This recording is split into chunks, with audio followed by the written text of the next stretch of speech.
दोस्तों, एक बार की बात है जब महात्मा बुद्ध अपने सभी शिष्यों को उपदेश दे रहे थे, तभी उसी वक्त आनंद भी वहीं पर उपस्थित थे। उन्होंने महात्मा बुद्ध से पूछा, है बुद्ध, हमारे जीवन में दुख क्यों आता है? इस पर महात्मा बुद्ध कुछ देर मौन रहने के बाद वह अपने शिष्यों से कहते हैं, भंते, तुम जो भी किसी को देते हो वह 1000 गुना होकर वापस तुम तक ही लौट आता है।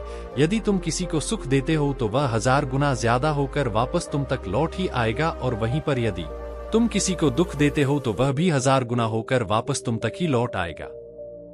इसलिए हो सके तो दूसरों को सुख देने की कोशिश करो, और यदि तुम उसे सुख नहीं भी दे सकते तो कोई बात नहीं, लेकिन उसे दुख मत दो, क्योंकि वह 1000 गुना होकर एक दिन तुम तक ही लौट आएगा। जो तुम्हारा है वह तुम तक वापस आ ही जाएगा, क्योंकि वह तुम्हारी चीज है और तुम ही उसके मालिक हो, इसलिए वह चीज एक बार फिर से तुम तक लौट आती है। इस पर आनंद ने महात्मा बुद्ध से एक और प्रश्न करते हुए कहा, किंतु हे बुद्ध, जब हम किसी को दुख देते हैं, किसी को तकलीफ देते हैं, किसी को पीड़ा पहुंचाते हैं, तब वह दुख तकलीफ तो सामने वाले को होती है, और जो उसे तकलीफ दे रहा होता है, जो उसे कष्ट दे रहा होता है, वह तो मन ही मन बहुत खुश होता है, उसे तो सुख की अनुभूति होती है। और इसीलिए तो कोई भी मनुष्य किसी को दुख और पीड़ा में देखकर खुश होता है। और ऐसी अवस्था में जब हमने किसी को कोई चीज दे दी है तो वह हमें वापस कैसे मिलेगी, और वह भी 1000 गुना होकर? भला यह कैसे संभव है? आनंद के इस प्रश्न का जवाब देते हुए महात्मा बुद्ध आनंद से कहते हैं, आनंद, इस दुनिया का निर्माण एक बीज से हुआ है। जिस प्रकार एक बीज को जमीन में लगा देने से एक विशाल वृक्ष सामने प्रकट होता है, और फिर उस वृक्ष पर फल लगते हैं, और फिर उन्हीं फलों में अनेकों बीज उत्पन्न होते हैं, और वह भी 1000 गुना ज्यादा, और एक बार फिर से उन्हीं बीजों के माध्यम से विशाल वृक्ष बनते हैं, और उन्हीं वृक्षों से फल मिलते हैं, और फिर से उन फलों से बीज प्राप्त होता है। इसी तरह यह बार बार 1000 गुना होता ही चला जाता है। इस पर आनंद महात्मा बुद्ध से कहते हैं, किंतु हे बुद्ध, यह तो हमारा मन है, भला हमारे मन में यह प्रक्रिया कैसे काम करती है? इस पर महात्मा बुद्ध आनंद से कहते हैं, आनंद, जब हम किसी को दुख देते हैं, किसी को पीड़ा पहुंचाते हैं, किसी को कष्ट दे रहे होते हैं, तो ठीक उसी वक्त हमारे मन में भी एक बीज बोया जाता है, और वह बीज हम खुद ही बोते हैं, क्योंकि जो भी हमारे मन में होता है वही हम दूसरों को दे पाते हैं। अर्थात यदि हमारे मन में सुख होगा तो हम सुख ही दूसरों को दे पाएंगे, यदि हमारे भीतर दुख होगा तो हम दुख ही दूसरों को देंगे। अर्थात जो हमारे पास है वही हम दूसरों को दे पाते हैं, और जैसे ही हम दूसरों को दुख, पीड़ा या कष्ट देते हैं, वैसे ही एक बीज हम अपने मन में भी वो देते हैं। अब जरा तुम खुद ही सोच लो कि जब वह बीज एक विशाल वृक्ष का रूप लेगा और उस पर फल लगेंगे, और उन फलों से एक बार फिर से बीज पैदा होंगे, और उन बीजों से एक बार फिर से विशाल वृक्ष तैयार होंगे, और उन वृक्षों से एक बार फिर से फल और फलों से बीज निर्मित हो जाएंगे, और उस दौरान तुम अपने मन के द्वारा ही दंडित किए जाओगे। इस पर आनंद महात्मा बुद्ध से एक बार फिर प्रश्न करते हुए कहते हैं, हे बुद्ध, तो इसका अर्थ क्या हुआ? क्या इसी प्रकार किसी दूसरे को सुख देने पर हमें सुख भी मिलता है? इस पर महात्मा बुद्ध आनंद से कहते हैं, आनंद, जब हम किसी को सुख देते हैं, किसी को खुशी देते हैं, किसी के चेहरे पर हम मुस्कुराहट लाते हैं, तो उसका एक बीज हमारे मन में भी बोया जाता है, और वह बोने वाले हम ही होते हैं, और वह भी विशाल वृक्ष का रूप लेता है, और उस विशाल वृक्ष से फल, फल से बीज, उन बीजों से एक बार फिर से वृक्ष, फल और बीज। ठीक इसी प्रकार यह प्रक्रिया चलती रहती है, और वह सुख 1000 गुना होकर हम तक वापस लौट आता है। इस पर आनंद महात्मा बुद्ध से कहते हैं, हे तथागत, क्या कोई ऐसा मार्ग है जिससे मैं इसे अनुभव कर सकूं? इस पर महात्मा बुद्ध आनंद से कहते हैं, भंते, इसके लिए तुम्हें मेरे साथ चलना होगा। इतना कहकर महात्मा बुद्ध अपने स्थान से खड़े हो गए, और आनंद भी उनके साथ चलने के लिए पूरी तरह से तैयार थे। महात्मा बुद्ध आनंद को लेकर एक दूसरे स्थान के लिए चल पड़े। काफी देर यात्रा करने के बाद उन्हें रास्ते में एक भूखा व्यक्ति नजर आया। उस भूखे व्यक्ति की ओर इशारा करते हुए महात्मा बुद्ध आनंद से कहते हैं, आनंद, वो देखो, एक बूढ़ा और भूखा व्यक्ति वहां पर बैठा हुआ है। एक काम करो, तुम उसके पास जाओ और उसे भोजन दो, और देखो वापस में तुम्हें क्या मिलता है। जो भी तुम्हें मिले मुझे आकर तुम जरूर बताना। आनंद महात्मा बुद्ध की बात मान लेते हैं। वह उस बूढ़े और भूखे व्यक्ति के पास जा पहुंचते हैं, और उस भूखे व्यक्ति से कहते हैं, क्या आप भूखे हैं? अगर हाँ तो आप चाहे तो मेरे पास कुछ भोजन मैं आपको वह दे सकता हूँ, और आप उस भोजन को ग्रहण कर सकते हैं और अपनी भूख शांत कर सकते हैं। इस पर वह बूढ़ा व्यक्ति आनंद से कहता है, हे महात्मा, मैं बहुत भूखा हूँ, मुझे बहुत जोरों की भूख लगी है। अगर आप मुझे भोजन देंगे तो मैं आपका बहुत आभारी रहूंगा। आनंद ने मुस्कुराते हुए उस बूढ़े व्यक्ति को भोजन थमा दिया। इस पर वह बूढ़ा व्यक्ति आनंद से कहता है, सुखी रहो, खुश रहो। इसके बाद आनंद वापस महात्मा बुद्ध के पास लौटे। इस पर महात्मा बुद्ध ने आनंद से पूछा, आनंद तुम्हें वहां पर क्या प्राप्त हुआ? इस पर आनंद थोड़ा सा उदास स्वर में महात्मा बुद्ध से कहते हैं, हे तथागत, मुझे तो वहां पर कुछ भी प्राप्त नहीं हुआ, उस बूढ़े व्यक्ति ने मुझे कुछ भी नहीं दिया। इस पर महात्मा बुद्ध मुस्कुराने लगे और आनंद से कहते हैं, आनंद, यही तो हमारी समस्या है कि हमें कुछ मिल भी जाता है और हमें पता तक नहीं चलता। इसी कारण हम दूसरों को दुख ज्यादा देते हैं और सुख कम देते हैं। आनंद महात्मा बुद्ध की यह बात सुनकर समझ नहीं पा रहा था। तभी आनंद महात्मा बुद्ध से कहते हैं, हे तथागत, आप क्या कहना चाहते हैं? मैं आपकी बात समझ नहीं पाया। इस पर महात्मा बुद्ध मुस्कुराते हुए आनंद से कहते हैं, आनंद, जब तुमने उस बूढ़े व्यक्ति को भोजन दिया, उन्हें भोजन कराया, तो क्या तुम्हें सुख की अनुभूति नहीं हुई? क्या तुम्हें भीतर से एक खुशी की तरंगे महसूस नहीं हुई? क्या तुम्हें तनिक भी अच्छा नहीं लगा? और क्या उस व्यक्ति ने तुम्हें जाते वक्त आशीर्वाद नहीं दिया? इस पर आनंद जवाब देते हुए महात्मा बुद्ध से कहते हैं, हाँ, मुझे बहुत खुशी हुई। अंतर मन में एक परम सुख का अनुभव हुआ और उस बूढ़े व्यक्ति ने मुझे आशीर्वाद भी दिया। इस पर महात्मा बुद्ध आनंद से कहते हैं, भंते, यही तो मैं कह रहा हूँ कि यहाँ से तुम्हें 2 बीज प्राप्त हुए हैं और केवल अभी तो तुम्हें बीज मिले हैं और उन बीजों से ही तुम्हें इतनी खुशी हो रही है, जबकि अभी तो यह बीज मात्र ही है। जब यह विशाल वृक्ष का रूप लेंगे तो तुम्हें 1000 गुना उससे भी ज्यादा सुख प्राप्त होगा। आनंद को महात्मा बुद्ध की बात समझ में आ चुकी थी। तभी महात्मा बुद्ध आनंद से कहते हैं, भंते, और आगे चलो। इतना कहकर महात्मा बुद्ध और आनंद मार्ग में आगे चल पड़ते हैं। कुछ दूर और यात्रा करने के बाद रास्ते में एक गरीब व्यक्ति बैठा हुआ था जिसके पास कुछ धन था और वह उस धन से अपने परिवार के लिए भोजन खरीदना चाहता था। तभी उस गरीब व्यक्ति की ओर इशारा करते हुए महात्मा बुद्ध आनंद से कहते हैं, आनंद, तुम्हें वह गरीब व्यक्ति नजर आ रहा है? इस पर आनंद जवाब देते हुए कहते हैं, हाँ बुद्ध, मुझे वह गरीब व्यक्ति नजर आ रहा है।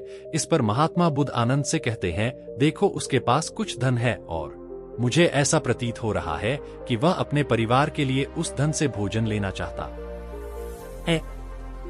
इसलिए तुम एक काम करो, उस गरीब व्यक्ति के पास जाओ और उसका धन छीन कर ले आओ। आनंद को महात्मा बुद्ध की बात समझ नहीं आई, लेकिन फिर भी उन्होंने महात्मा बुद्ध की बात मान ली और वह उस गरीब व्यक्ति के पास पहुंचे। कुछ देर उसे निहारा और फिर वह वापस महात्मा बुद्ध के पास वापस लौट आए। इस पर महात्मा बुद्ध आनंद से कहते हैं, क्या हुआ भंते, तुम उस गरीब व्यक्ति का धन छीन कर नहीं लाए? इस पर आनंद महात्मा बुद्ध से कहते हैं, हे तथागत, उस गरीब व्यक्ति को देखने के बाद मेरे मन में दया जाग उठी, करुणा जाग उठी। उसका धन छीन लेने के विचार से ही मेरा मन दुखी होने लगा था और यदि मैंने उसका धन छीन लिया होता तो वह गरीब व्यक्ति मुझे श्राप दे देगा, मुझे बद्दुआ दे देगा और यह मुझसे नहीं हो पाएगा। इतना सोचने मात्र से ही मेरे मन की पीड़ा अत्यधिक बढ़ने लगी, इसलिए मैं वहां से खाली हाथ ही लौट आया। इस पर महात्मा बुद्ध आनंद से कहते हैं, हे आनंद, मैं तुम्हें यही तो समझाना चाहता हूँ, यदि हम बुराई करते हैं तो बुराई का बीज हमारे मन में भी पड़ जाता है। बुराई भले ही हम दूसरों के साथ करते हैं, पर बीज हमारा मन भी ग्रहण करता है। वह सब जिनके साथ कुछ बुरा होता है या हम बुरा कर सकते हैं, वह इसके बदले में हमें कभी आशीर्वाद नहीं देंगे, वह इसके बदले में हमें कभी भी खुशियां नहीं देंगे। वह जो देंगे वह होगा श्राप और वह जो भी होगा वह बुरा ही होगा। और यह दोनों बीज जब हमारे मन में पड़ जाते हैं तो वह फिर से 1000 गुना का हिसाब चलने लगता है और इसे रोक पाना बहुत मुश्किल है।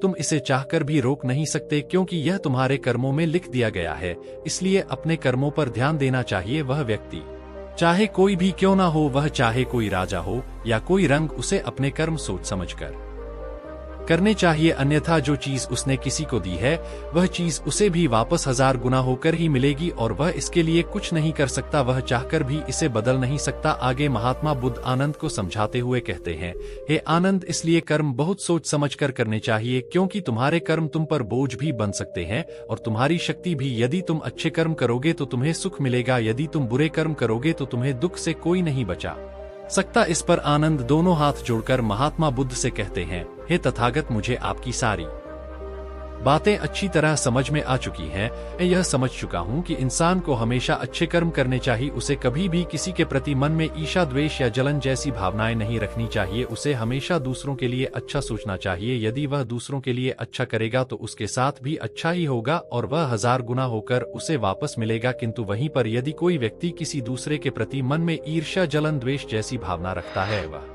पल पल उसके लिए गलत सोचता है, वह उसका बुरा करना चाहता है तो वह अपने लिए ही बुरा कर बैठता है। हालांकि यह उसे तब नहीं पता चलता, किंतु जैसे जैसे समय बीतता जाता है और वह वृक्ष जो विशाल रूप ले लेता है तो उसी का मन उसे दंडित करता है।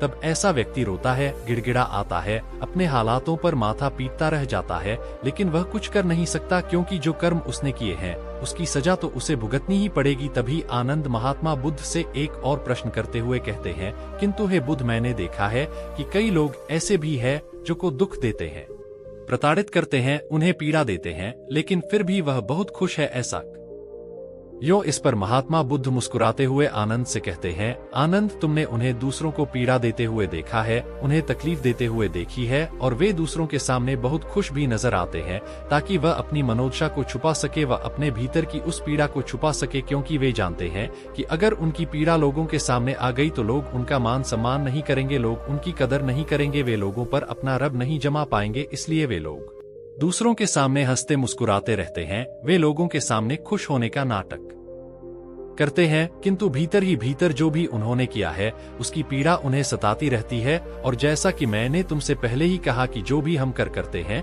वह 1000 गुना होकर हम तक वापस जरूर लौटता है। उनके घर परिवार में हमेशा कलेश बना रहता है, वह कभी शांति से नहीं रह पाते, उनके घर में कभी खुशियों का माहौल नहीं होता, बल्कि वह तो खुद को कोसते रहते हैं, खुद को प्रताड़ित करते रहते हैं। इतना कहकर महात्मा बुद्ध शांत हो गए और आनंद को भी अपने सभी प्रश्नों का जवाब मिल चुका था। दोस्तों, आए दिन हम भी अपने जीवन में कुछ ऐसे ही जी रहे हैं। हम भी दूसरों से जलते हैं, दूसरों से ईर्ष्या करते हैं, दूसरों के प्रति मन में द्वेष रखते हैं। हम चाहते हैं कि दूसरा कोई हमसे आगे ना निकल पाए, अन्यथा हम उससे पीछे रह जाएंगे। हम चाहकर भी उसे आगे नहीं जाने देना चाहते, और जब वह आगे निकलने की कोशिश करता है तो हम तरह तरह के षड्यंत्र रचते हैं ताकि वह आगे ना बढ़ पाए और हम उसे वापस पीछे खींच। लेकिन आप यह भूल रहे हैं कि आप किसके लिए षड्यंत्र रच रहे हैं, आप किसका बुरा कर रहे हैं। आप अपने लिए ही बुरा कर रहे हैं, क्योंकि जो भी कर्म आप कर रहे हैं वह 1000 गुना होकर वापस आपको ही मिलने वाला है। इसलिए जब भी आपके सामने यह स्थिति उत्पन्न होती है कि आपका कुछ भी अच्छा नहीं हो रहा होता, आप चाहकर भी कुछ अच्छा नहीं कर पाते, आप चाहकर भी उन्नति नहीं कर पाते, तब आपको बुरा लगता, तब आप दुख में पूरी तरह से डूब जाते हैं। आप चाहकर भी अपने लिए अच्छा नहीं कर पाते और उसके दौरान भी आप अपनी गलतियों को नहीं मानना चाहते, बल्कि आप उन गलतियों का दोष दूसरों पर मर देते हैं। आपको लगता है कि आपके साथ जो कुछ भी हो रहा है उसका कारण कोई दूसरा व्यक्ति है, किंतु ऐसा नहीं है। आपके साथ जो कुछ भी हो रहा है वह आपके द्वारा किए गए कर्मों का ही फल है, जो 1000 गुना होकर आपको ही वापस मिल रहा है। इसलिए अच्छे कर्म कीजिए। यदि आप अच्छे कर्म करेंगे तो आपको भी अच्छा फल ही मिलेगा। यदि आप किसी के लिए अच्छा सोचेंगे, उसकी उन्नति के बारे में सोचेंगे, तो आपके साथ भी वैसा ही होगा। आपकी उन्नति होगी, आपके साथ हमेशा अच्छा होगा, आप हमेशा खुश रहेंगे और आपको किसी चीज की कोई कमी नहीं होगी। किंतु वहीं पर यदि आप किसी के लिए बुरा सोचते हैं, किसी के प्रति द्वेष या जलन की भावना रखते हैं और उसे आगे नहीं बढ़ने देना चाहते, तो आपके साथ